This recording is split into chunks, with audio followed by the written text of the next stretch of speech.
This past April, we had some really crazy stuff happen. One thing that was planned was our son was going to be born. I had taken a kind of a nasty fall on this fishing trip and thought maybe that had something to do with the headaches that I was having. So we walked into the emergency room, and I remember the ER doctor. He just said, "Hey, you've got some really serious swelling in your brain, and we need to admit you right away." It was a real scary moment for both of us. I mean, basically, it came to, Lord, if this is what brings you the most glory, if this is where my life is supposed to end on the earth, so be it. Well, the funny thing is there wasn't even a diagnosis. They found, they called them lesions. One kind of close to the top of the skull that was small, but then there was a larger one that was at the center of my brain. So they wanted to do a biopsy, but we were about to have Liam, and we just said, let's put it on pause. We'll go home, rest for a little bit, shift into delivery mode. I need to focus on my wife. She needs to be able to focus on the baby. As for me in my house, it was so much peace when we delivered Liam. That was an incredible experience in the midst of all of this craziness. And he just came out wide-eyed, like piercing. And I'd hear Holy Spirit say, your whole family has just crossed a threshold. And that word threshold was just like ringing.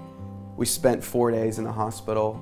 We all come back to the house on a Thursday. And that day, like not even an hour later, I got a call from the doctor, and he said, I think you need to come back in. I think you have a blood clot. And I was like, come on, are you serious?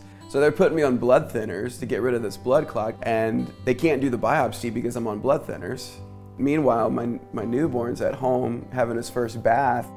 So I'm laying in bed, and one of the oncologists, actually the neurologist, he comes in, and he's telling me that we've scheduled a biopsy for Tuesday morning, which was, I think, April 15th. So the next day was Monday, April 14th, and it was Passover. And Kat had come in to the hospital, and I looked at her, I said, babe, we have 24 hours. The Lord told me he was gonna show up and show off, because he loves to show off how good he can be. And so we brought Liam back to the hospital to get circumcised and had this like little ceremony, and I grabbed my guitar, and I'd been singing just this little phrase, this little chorus. Death has passed over this house forever. We have been covered by the blood of the Lamb.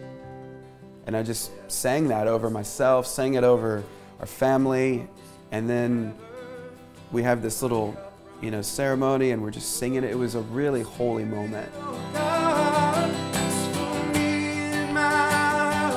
I go back up to my room after we said goodbye, and I'm in my bed alone, and the neurologist walks in, and he's just kind of got this extremely puzzled look on his face, and he's like, I don't know what's going on, but everything has shrunk to the point where we can't even do a biopsy on you. And as soon as he closes the door, I'm alone in my room, and Holy Spirit's just like, I told you so. And I just started laughing, like.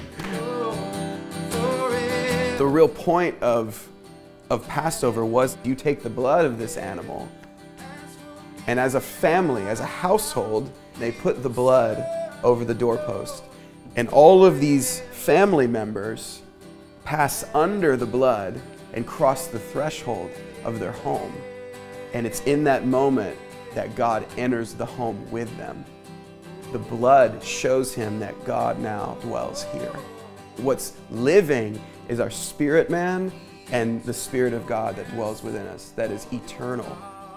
And I mean, some of the most alive people that I've ever met are the ones that are facing terminal illness, but their eyes are full of light because their spirit man is alive.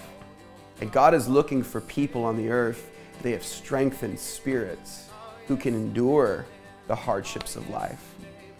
But when we begin to strengthen our spirit man, allow Holy Spirit to speak the truth, and we allow that to be the substance of our life. When these things happen, when these waves crash and realize the fortress that's been built around our life is the presence of God, there is absolute peace and assurance that what's on the other side is not death, but life. Goodness and mercy.